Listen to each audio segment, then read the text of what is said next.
WHO's declaration that this is of international concern, and at the same time it says it is not a global threat yet. Help us understand this briefly if you can. Again, you will see that this is about the fourth thing that WHO is classifying as public health emergency of international concern. Now, it becomes important because it allows proper mobilization of fund, human resources, and attention to be given to that particular disease. The first one was actually the swine virus, you know, sometimes in 2009. Then we saw the Zika virus, we saw the first Ebola in 2016, and we saw the polio outbreak in also around 2007.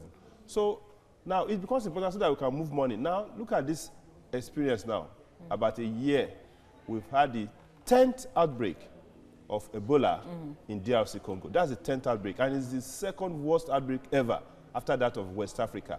Presently, we've lost about 1,700 people in 2,500 cases, and we're still counting.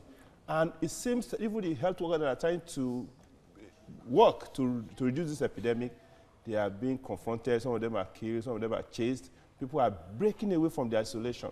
So it's a huge, huge challenge, and rightly so. WHO needs to do that because where the outbreak is happening at the border, border, Rwanda, Uganda, and DR Congo, and this is a war front. More than 300,000 people have been displaced. I think this will be a lesson for Nigeria that when there's displacement, when there's war ongoing, to curtail epidemic becomes a big, big problem. So now, thrown in the mix is the challenge of funding, which WHO is trying to achieve, that money should be moved to tackle this Ebola outbreak very, very quickly. What are the implications of not getting this done as quickly as possible, as urgently as the WHO wants it? Of course, obviously, that means the containment will be hampered, the spread will increase, and more importantly, even if you push money, there are critical issues that is perpetuating the Ebola epidemic day in, day out. Like what? Now, first and foremost, you know, Congo is the most biodiverse place in the world. Now, secondly, the practice, the burial and mourning practice in Congo is special because what happens is that if someone is sick in Congo, you expect the relatives to stay near the person. They have to, you know, care for the person. They need to hug the person. Even after the person is dead, they need to bathe, and sometimes they sleep with the dead body overnight as a sign of affection. In fact, the practice actually bonds them together very well in Congo. What this virus is doing, apart from destroying the economy, is destroying the community bondness, intimacy, and of course the way of life of the people. It's ripping them apart in different aspects. So now it is very difficult for the Congolese to let go that basic practice that has been part and parcel of them. Secondly, we see that quite a lot of them are eating bush animals as delicacies. You see well, monkeys. Not only in the DRC. Yeah. That's the most biodiverse. It's from that place that HIV jumped into the world. It's from that place that monkeypox jumped, chikungunya virus jumped, even from the same thick jungle. So it's a very large and biodiverse place, and we expect to see more of these new viruses coming out. Why? Because as the population keeps increasing, you see that Africa is going to have like 2-point-something billion population in the next 50 years, and then we'll have intimacy with this animal. The likelihood of another virus jumping from the jungle into human is going to increase. With the precarious situation of the DRC, shouldn't there then be a travel and trade restriction?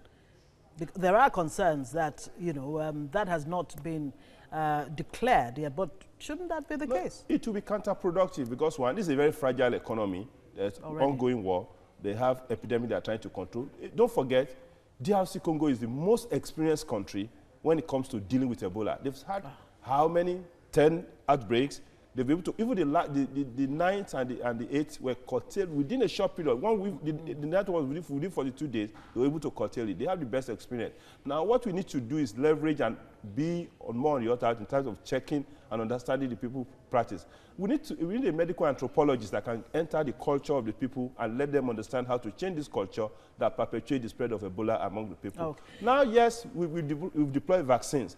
Vaccine vaccine alone is not sufficient to deal with this epidemic because you know very well that we have yellow fever vaccine, we have cholera vaccine. See, we then see epidemics of this thing coming up. So vaccine alone is not sufficient. And if you give vaccines, vaccine takes about 10 days for it to be effective. So you have to, there's a waiting period of 10 days. There's not enough vaccine being produced. The cost is challenging. And that is the area WHO should be able to, be blocking and ensuring that speaking of which, does the international community really see this as a global challenge?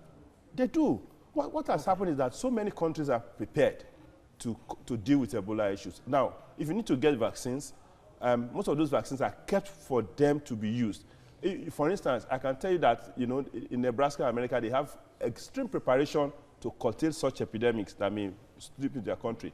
Likewise, many developed places. They have to check anybody coming from such area, from some area.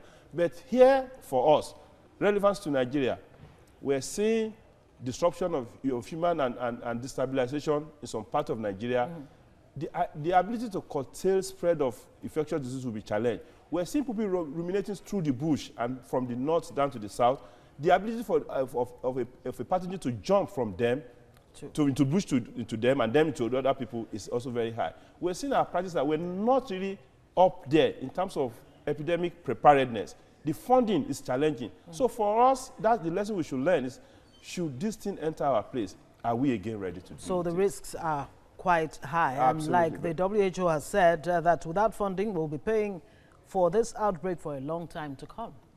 We hope that the funding and everything that's required, comes into play. Dr. Tuyi Mebawondu, thank you so much for joining us, as always.